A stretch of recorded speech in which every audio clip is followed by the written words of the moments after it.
Have you ever noticed that no matter what you achieve, it often doesn't feel like enough? The promotion, the raise, the new car, they bring temporary satisfaction, but soon the feeling fades. In this chapter, we'll explore why contentment is so elusive, how comparison shapes our desires, and why the sense of never enough influences the way we spend, save, and live every day. The subtle trap of comparison. Imagine standing in a room filled with people, each silently measuring themselves against the others. Some compare wealth, others success, possessions, or social status. No matter how much someone achieves, there always seems to be someone with more.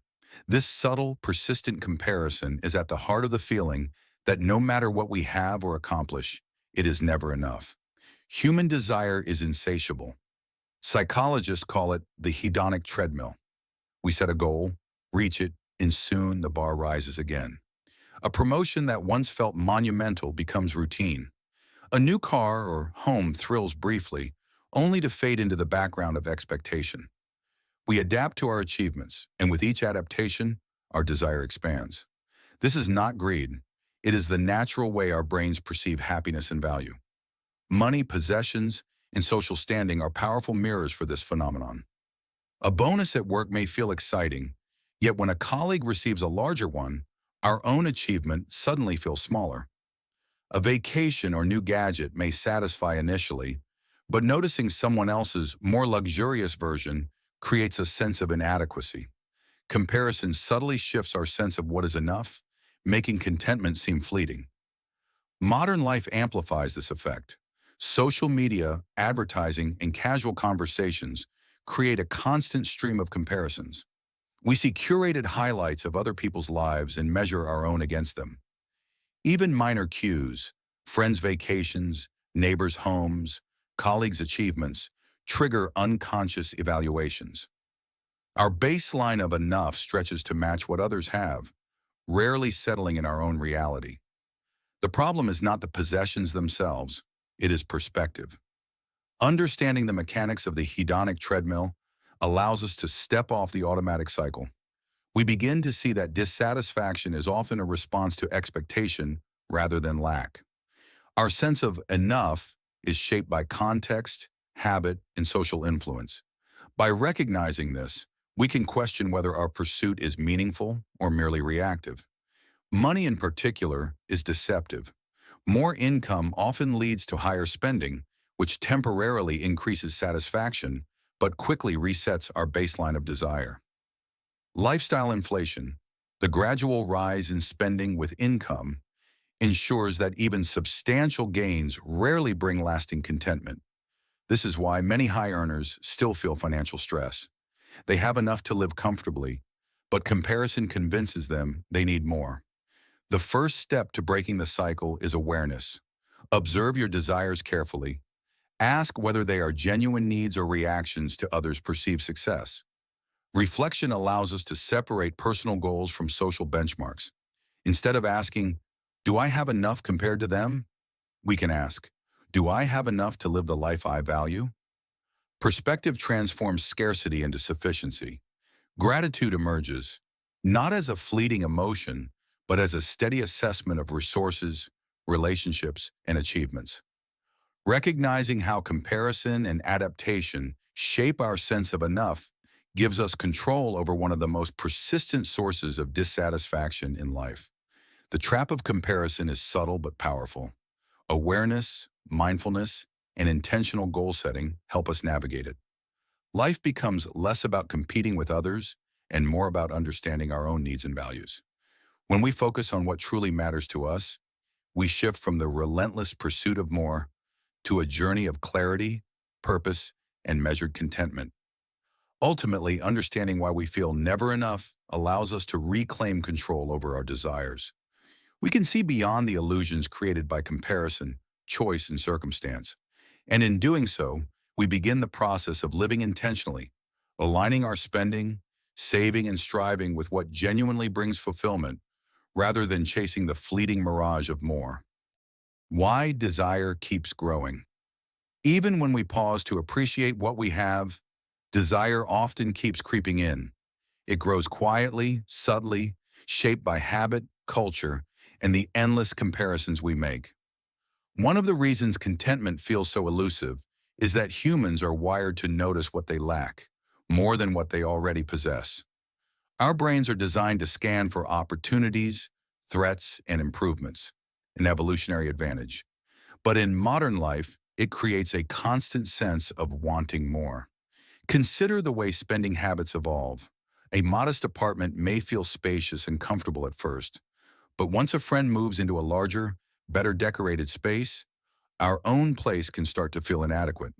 A simple car may seem reliable until a neighbor drives a luxury model, and suddenly our satisfaction fades. Desire grows not in a vacuum. It feeds on what others have, what culture promotes, and what we perceive as the standard of success. This growth of desire explains lifestyle inflation. As income rises, people tend to spend more on housing, transportation, and experiences, often without realizing how quickly new comforts become baseline expectations. What once felt like a treat becomes ordinary, and the bar for satisfaction rises. Even those who earn enough to live comfortably may feel financial pressure simply because expectations evolve alongside opportunity. It is not about scarcity, it is about perspective. Real-world examples make this clear. One person might take a promotion, thinking the higher salary will finally bring satisfaction. Initially it does, but within months, the increased responsibilities, longer hours, and new expectations create stress, leaving a sense of emptiness. Another person may buy the latest tech gadget or designer item, feeling brief pleasure, only to find the excitement fades as they notice something newer or better on someone else. Desire is elastic. Contentment is fleeting.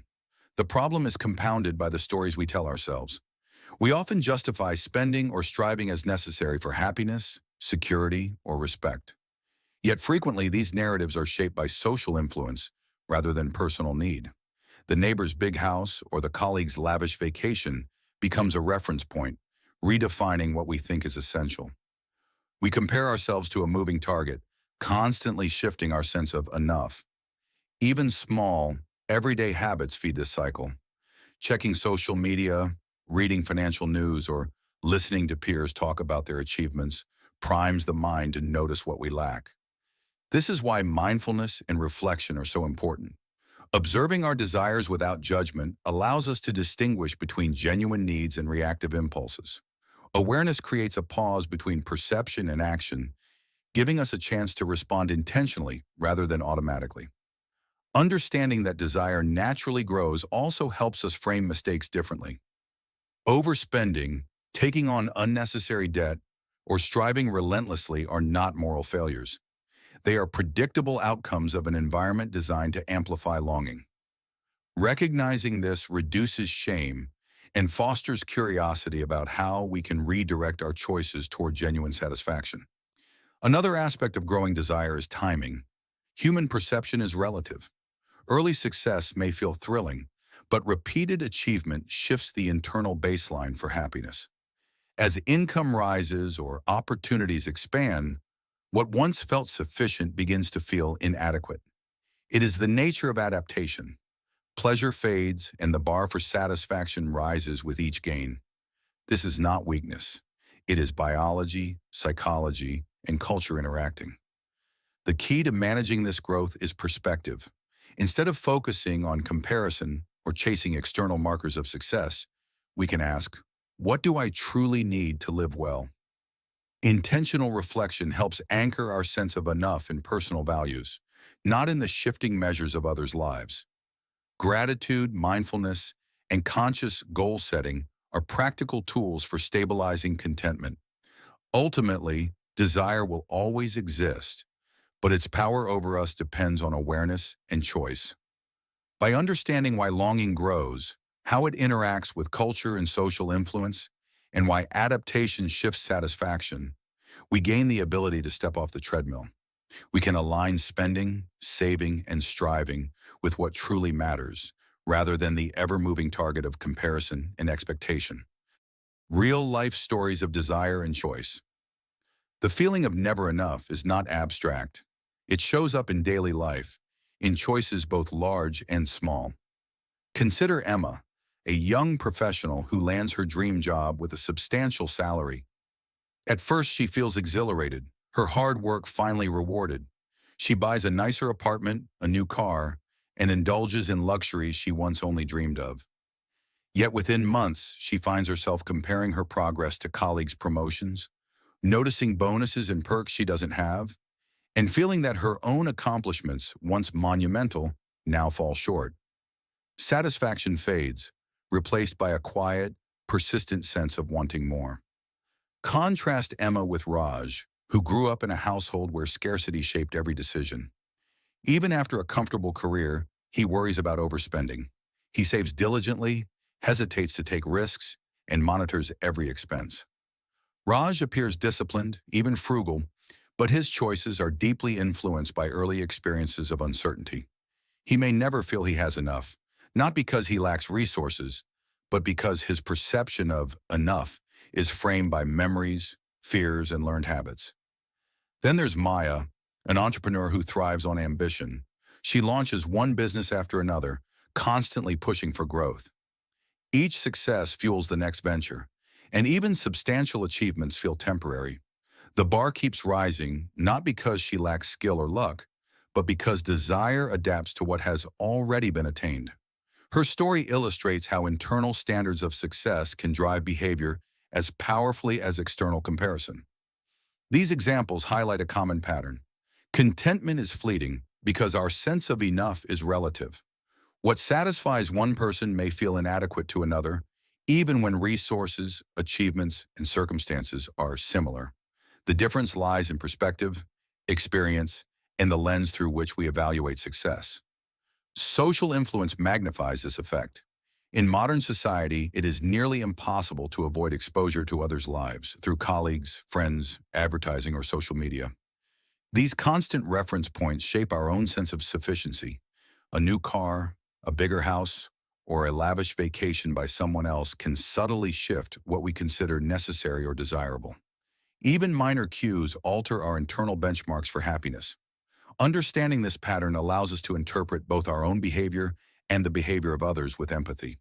The colleague who always buys the latest gadgets, the friend who constantly upgrades their lifestyle, or the neighbor who seems perpetually dissatisfied, all are responding to forces that are largely universal. They are navigating desire, comparison, and adaptation in ways that make sense from their perspective. The stories also reveal a critical insight. The pursuit of more is not inherently negative. Ambition, growth, and aspiration can drive innovation, learning, and personal development. The challenge is distinguishing between productive striving and the unconscious pull of comparison. Awareness of why desire grows allows us to make intentional choices rather than reacting automatically to social cues or internal pressure. Practical strategies emerge from these insights. Mindfulness, reflection, and gratitude help anchor our sense of enough in what truly matters. Intentional goal setting allows us to pursue meaningful objectives while avoiding the trap of endless comparison. By focusing on personal values rather than external benchmarks, we reclaim control over desire and cultivate lasting contentment. Ultimately, real-life examples reveal that the feeling of never enough is not a flaw or moral failing. It is a predictable response to human psychology, social influence, and adaptive behavior. Recognizing this gives us the power to step back, make conscious choices, and align our actions with what genuinely brings satisfaction. Desire will always exist, but perspective allows us to manage it wisely, shaping a life that balances ambition with contentment. Finding balance between desire and contentment. By now, it's clear that the feeling of never enough is deeply human. Desire grows, comparison shifts our standards, and adaptation makes contentment fleeting. But understanding these forces gives us the opportunity to act differently, to step off the relentless treadmill of wanting and make conscious choices about what truly matters. One key insight is that desire itself is not inherently bad. It drives growth, creativity, and achievement. Without ambition, there would be no progress, no innovation, no pursuit of dreams. The challenge lies in distinguishing between productive striving and the automatic pull of comparison. When ambition is guided by personal values rather than external pressures, it becomes a tool for fulfillment instead of a source of stress. Perspective plays a central role in this balance.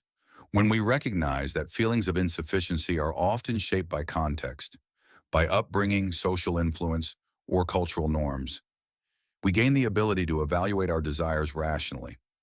The neighbor with the bigger house, the colleague with a higher bonus, or the friend who travels more, these comparisons tell us little about what we genuinely need to live well.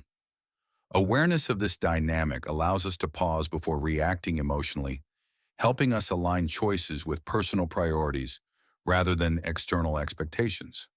Gratitude is another powerful tool.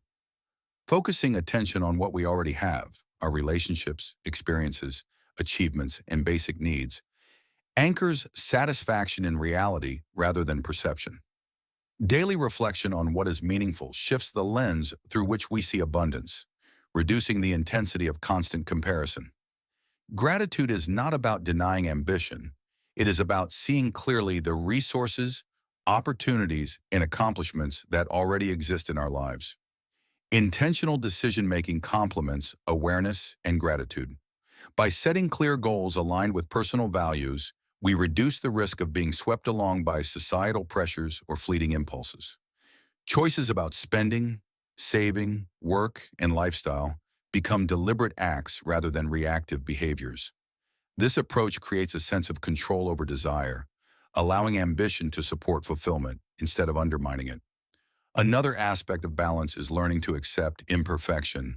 No financial decision, career move, or personal achievement will ever feel entirely sufficient. Mistakes, setbacks, and unmet expectations are inevitable. But instead of fueling frustration, these experiences can serve as opportunities for learning and growth. Recognizing the normality of imperfection reduces anxiety and allows us to approach life with curiosity and resilience. The stories we encounter, ourselves, our friends, and colleagues, illustrate that satisfaction is relative, but control over perspective is absolute. Desire will persist, but how we interpret it, how we act upon it, and how we frame our understanding of enough is entirely within our power. Mindfulness, reflection, and intentionality help transform longing from a source of stress into a guide for conscious living. Ultimately, the tension between desire and contentment is not something to eliminate, but to navigate. By understanding how comparison, adaptation, and social influence shape our sense of sufficiency, we can make choices that honor our values, appreciate our achievements, and pursue growth thoughtfully. Life is not about endlessly chasing more. It is about balancing ambition with perspective, allowing satisfaction and fulfillment to emerge alongside achievement. By embracing this balance, we step off the hedonic treadmill. We can pursue goals without being consumed by comparison, recognize the sufficiency of what we have without stagnating, and navigate desire with awareness rather than reaction. Desire remains, but it becomes a compass instead of a cage, a force that guides intentional, meaningful living. As we close this chapter, one truth stands out. Desire is constant, and the feeling of never enough is part of being human. Yet understanding why we compare, why contentment feels fleeting, and how perspective shapes satisfaction gives us the power to make intentional choices. In the next chapter, we will explore how small, consistent actions, when compounded over time, can create extraordinary results. From the habits of spending and saving to the power of patience and persistence, we'll see how compounding can work in our favor, even when life feels uncertain.